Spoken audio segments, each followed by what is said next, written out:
other moving assistance such as security deposits or utility deposits, if the people choose to accept vouchers and they have to put down security deposits, as many people do in the public market, will there be funds to help pay for these security deposits and for utility deposits? Okay.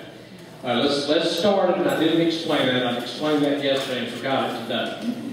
The way the moves will work is that we will make a contract with a moving company to move you according to bedroom size. 1 bedroom is so much, 2 bedrooms so much, 3 bedrooms so much, etc. They will come in, they will move you to your new place and unload you and put it out and everything's done with. You can choose the moving company.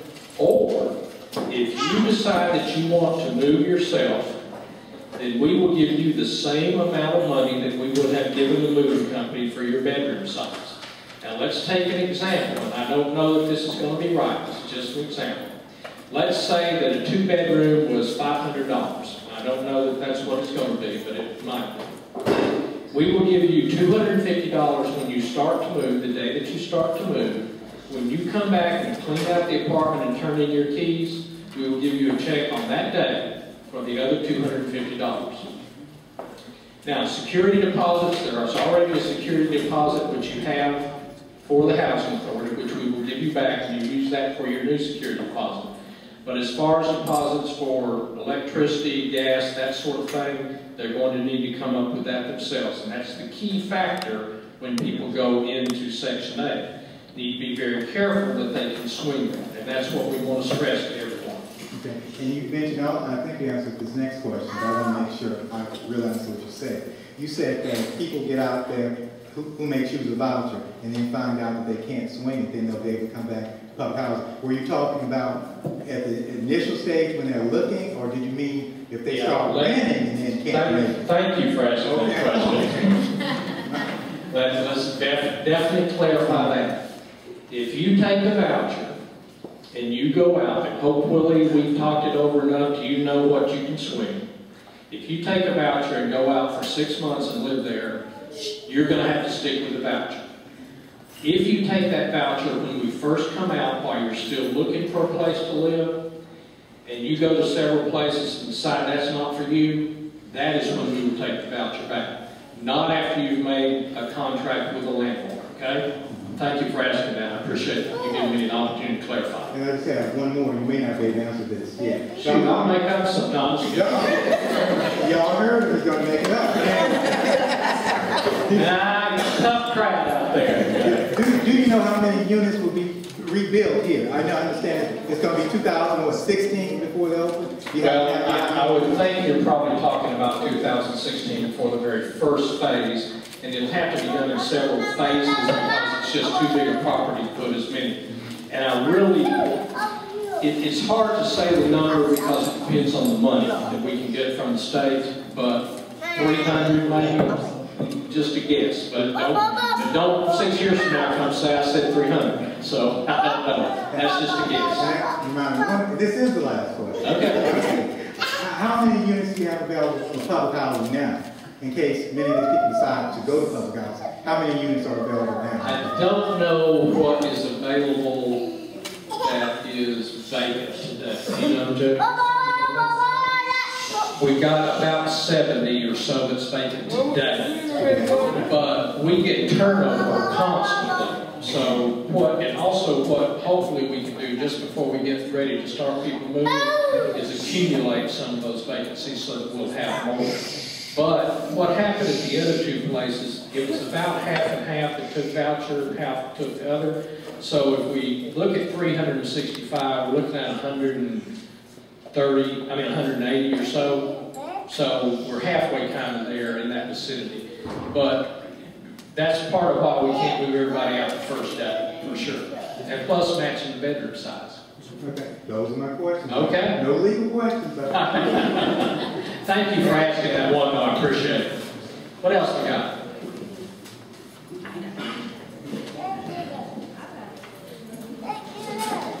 Wait a minute. Yes, ma'am. Go ahead.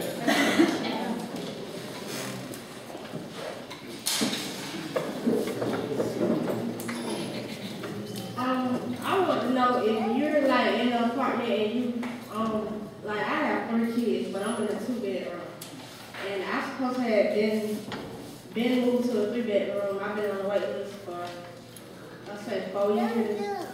And once y'all close it down and like pass out the vouchers, or if I plan on moving to another project, will I get placed in the right amount of, bedroom size? All right, the question is, she currently needs a 3-bedroom, right? Yeah. But you're in a 2-bedroom. We will place you in the correct bedroom size when we make the move. So if you take a voucher, it'll be for 3 bedrooms. If we go to another development, we'll put you in a 3-bedroom. That's correct. Now, conversely, the other side of the coin is if you are now in a 2-bedroom and need a 1, we'll go to a 1 when that happens, okay? So I just want to make sure we get both sides of that. Who else? You pass it to the microphone, this gentleman. Oh, I'm sorry. Go ahead. Okay, my question is, with upon the time we get ready to move, right? And myself, I think I'm gonna go with the Section 8 voucher. How would that go as a reference that we've been living out here all this time? Because see, like you heard on the radio, I heard rumors too about people are standing together talking about not renting to us when we decide to try to get these vouchers. They're not going to rent to us coming out of Cherokee Crossing. So will y'all provide us with any type of reference or anything to state that this tenant lived here in Cherokee Crossing 16 years now, and she was a very good tenant or however, whatever? Will y'all assist us with that? All right. First of all, we're here so we don't have those people standing around in a little thing talking about it, okay? But they will rent to you because it's Section 8. Those people want your business. And yes, they can call us and tell us, ask, what your record has been as far as paying rent and that sort of thing. But we never had a problem doing that when we moved anybody out of Gilbert, when we moved anybody out of... I know the rumors out there, but we'll be all right. I promise. I know. We'll be all right. We're going to work with you to get you in. I promise. Who else we got? Justin.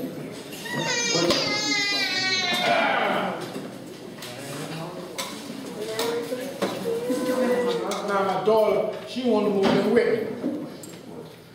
Okay, the question is very similar to the one we just had. If you're in a 2 and need a 3, You're going to get the right size. we will whip you into the correct size. But what you're saying is you want to add her to the lease now? Yeah. All right, I think you better talk to your managers and talk to them about that before you move out of here, so that we can get you corrected just before we move you, okay? Okay. That's been here, like the lady said, 20 years or better. Will they be going out to my 1 year or whatever, will they, the people that's been living here a long time, will they go out first compared to the people that's been here? All right, that same question, what the question was, will the people that have been here longer go out first? Will the people that have been out here last time go out first? Who's going out first? Who's going out second? The people that will get vouchers will get those pretty much immediately when we get permission, okay? So those folks can go ahead and start looking. They'll get right on it and take care of it. Those of you that stay in public housing, we will try to get you out here as quickly as we can, but again, we've got to match your bedroom size, okay? I can't move you. If you need a 3, I can't put you in a 2 or a 1, even though you may want to be first. I've got to do what HUD tells us that we've got to do. But we will try to move you as quickly as we possibly can, and I don't have a better answer for you than that. So I'm not going to say that we can put all the people that have been here 21 years, they'll be first and that sort of thing. I got to match them by bedroom size. Why did not have these type of meetings prior to the decision being made with the people before any of this took place? Well, we just got permission from the board this last week to have these kind of meetings. And, this is not a done deal. If residents, what do y'all think? Should we go ahead with this, or should we? We're going to be responsible for our own deposits and stuff like that. But with that being said, if we pay that deposit, will we have to come up with that first month's rent, or you all going to have that first month's rent? No, ma'am, you gotta come up with your rent, and you gotta come up with your deposits. So when if you decide on that Section 8 if you do decide on that, when would that come in effect then? Well, that's the time thing, what we'll have to do. In other words, you're gonna have to come up with your first month's rent regardless, when you go take a voucher. And what we need to do is time it out so that we're not charging you a rent for Cherry Tree for 1 month and a rent for a voucher too, you see. And we're not gonna do that, I promise you. My name is Carla Clear. I'm the Vice President of Cherry Tree Cross. And if y'all have any questions, concerns about the process that's going on, feel free, 1654 McCollum Street, I can answer whatever. We have meetings with them before get office managers. Don't get mad with them if they can't answer a question. But you can come to my vice president, I'm the vice president, the president is not here, and Ms. Ivy is the member at large.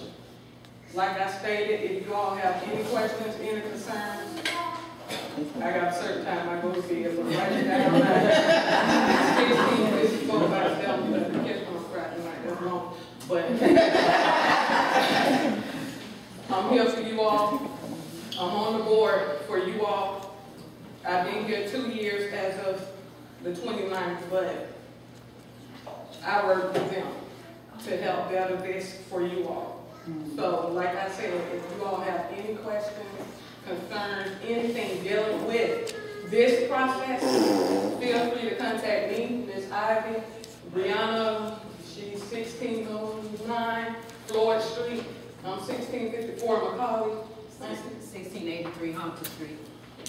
and feel free to contact us. I am a minister. I have been ministering in Southside, Dogwood Terrace, as well as over here on Ramsey Drive for the last 2 years.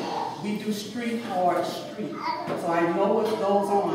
And what I want to do is connect with the housing authorities. I want to connect with you, the residents here, because we need programs. You know, I don't care what anybody says. I'm gonna be what? When they want my partners in the streets, I'm gonna be 100 with y'all. Because y'all talk about violence in this area. The violence is not gonna go away. It's just gonna spread out. It's just gonna go here. Point blank and simple. We need to help one another. We need to understand and know playtime is over. That's my position, and I'm gonna stand on it. I don't care where I go. Okay, ma'am? Thank you. Playtime is over. We want to put some programs in place for our single moms. A lot of the violence in the area is coming from single parent homes. We understand. I was a single mom. I was on welfare, been there and done it. You know, God just has blessed me beyond measure. He's blessed my children. I want to be an advantage. I want to help you. But I'm not going to help folks who don't want to be helped. I'm here for you. I'm going to go to the different churches in these communities. I can't say what they will do and what they won't do, but I'm going to put my best foot forward. Okay? I know what I'm talking about. When I say I hit the streets and I hit it hard, I'm talking about drug dealing, prostitution, y'all name it. And guess what? The guns are not going to leave. When the guns leave this area, guess where they're going to go? In another area. In another area. And guess who's at risk? You are. And your children. I don't know about y'all, but I'm tired of my black brothers going to prison. I'm tired of violence slaying. When somebody can step up to them and say, you know what, partner? There's some jobs available for you, but we need to help you. We need to motivate and encourage you to get up and get out of the situation that you're in. And some of these kids, some of these young boys, they ain't but 19 and 20. I know what I'm talking about. 19, 20, 20 years, 21 years old. It don't make no sense for that age to be locked up in prison over foolishness. So we can come together and help out, okay? That's my position. That's what I'm standing on. Foolishness, cut it out. It's time to get to work. Everybody roll your sleeves up. Let's go to work. Because it's going to affect everyone in the community. Not just on this end of town, but on my end of town too. Been there, done it, seen it. All right? Thank y'all. Everything's going to settle in for a little while. We're going to have Christmas and New Year's, and then sometime back in the spring, we're going to talk a little bit more about this, okay? But I don't want you to worry, and I don't want you to pack up all the stuff. She already done packed. She said she's already done packing. It ain't time to pack the stuff. About when you're making moves as major as what it is that you're you're making. And so some people may say, well, why is he talking this isn't his community? Augusta Richmond County is my community. The fact that I'm a South Augusta commissioner is irrelevant, because at some point in time, I may see you out in my district, because there's only so many places in Augusta you're going to be able to go if you take a voucher.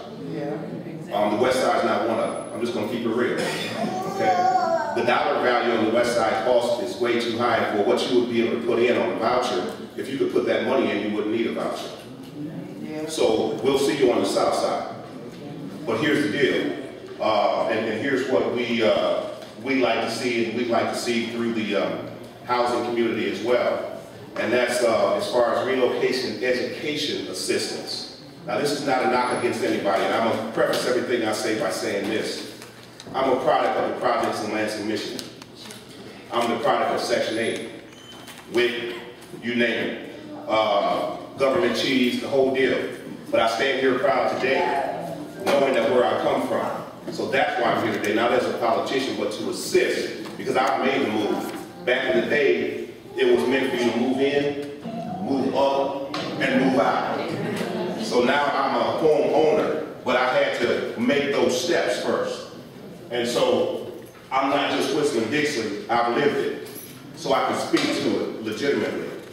So here's what I'm saying to you to get your thought processes going in this major movement, the decision that you have to make. Part of what I'd like to see in some of the issues or the stigma that comes with personnel moving out of the projects into private homes is part of what you can control. And I want to touch on just a couple of those things, but also what I would like to see done in a more comprehensive fashion is the relocation education assistance from the housing area. And now what am I talking about? When you come out to private housing, you got to basically do the upkeep of that house. Be it maintenance. It's not called the maintenance man. My toilet is no longer running. You run down to wherever to get that done here. That's not what's going to happen out in that area. Grass. These are some of the complaints that we get as far as when residents move in. You don't have a lawnmower, you can't take care of the grass. Okay? These types of things is what we're talking about. Nobody's going to come around picking up your beer bottles or any of that type of stuff. Nobody's going to do that out in private. In the private housing, if you haven't had that experience before, it doesn't make you ignorant or stupid. You just can't teach what you don't know. So we've got to be able to give you instruction in terms of what goes on out in neighborhoods, because we have neighborhood associations and different things that prevent you from doing certain things that you might would have been able to do in a housing complex. And so these are some of the things that come into play when you hear the negative stigma on Section 8. There's a very few that fall into that category, but they make it bad for everybody. And then the negative stigma comes with that, well, we don't want them out here. The reality is, if we are brothers keepers, and I believe that we are, then we've got to be able to assist, but you've got to be able to do your part. There's an accountability on your end that has to happen in order for this to be a success. It doesn't matter if you go into private housing or if you go into another public housing project. If you leave with the same mentality and you go to the next place with the same mentality and some of the same habits that some have, not everyone, then it's just going to follow you. And you're going to have the same problem in South Augusta that you're going to have down here. If you bring in the drugs, the weapons, all of that, if you come with that, or if you leave here with that, and you come out there with that, it's the same thing. And I'm going to say, as a District 4 Commissioner, which is part of South Augusta, we are dealing with a lot of crime issues and things like that, and people are putting it on the backs of people that are coming out of these housing projects. That's only partially true. That's convenient to say that, but that's only partially true. So here's where you can help, as those, exactly, crime is everywhere. So, but here's where you can help when it comes to talking about private housing and that sort of thing. When you come out, understand your neighborhood, understand what you're going to be responsible for. He talked about it, deposits, gas bill, light bill, that whole thing. Your voucher's not going to cover necessarily your entire rent. So you've got to be very, very careful and cautious about what you can afford along with the voucher. And here's one very important thing. I have two other important things, and then I'll step down. When you step outside Cherry Street, you can go to a bus stop and get on a bus. And you can get to work, and you can do whatever it is you need to do, get your groceries or whatever it is that you need to do. You're not going to do that out in South Augusta, I'm telling you right now. We don't have a bus. Okay? These are things that you have to keep in mind, and that I want folks who are in charge to keep in mind, and let's work together to fix those issues. Because you still, if you're working now, you still need to get to work. And if you're dependent upon a bus for transportation to get there, well, unless you have a car or you have somebody else who's going to assist you, you're not going to have bus transportation for the majority of South Augusta. It's not there. These are things that we've got to look at and take into consideration when we do this. School overcrowding is a potential issue. Now the classrooms go up in size because if we don't do this appropriately, we're going to have school overcrowding, and we have already issues in education. Well, it becomes even more critical when you now go from 25 in a room to 30 in a room per teacher. It's already difficult. So we've got to do this smartly, and we've got to do this in concert with each other in order to make it work. Because why?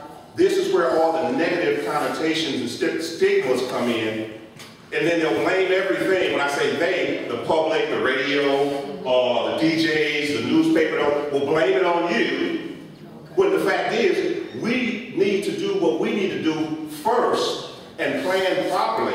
Failure to plan, people, is planning to fail. Wow. So if we don't plan properly, I don't care how good we are, we're going to fail in some areas. So we need to look outside the box at this whole situation, and you need to determine very clearly and very wisely what is it that you want to do when your time frame comes.